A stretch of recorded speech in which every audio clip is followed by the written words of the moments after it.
الكارثة عنا نحن ال ADHD إنه نحن ذكية، وأحياناً مش بس ذكية كمان مبدعين.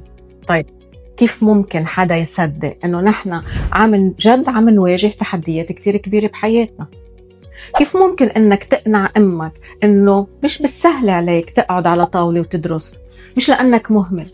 كيف ممكن تقنعها إنك نسيت تجيب لها هذا الغرض لأنك نسيت وفي أفكار كتير كبيرة بحياتك وبدماغك؟ طب ما أنت ذكي، طب ليه ما عم تعرف شو بدك تعمل؟ تعبت منك. بالنسبة إلك تنظيم أفكارك بدماغك هو كتير شيء ضروري حتى تقدر تبدع.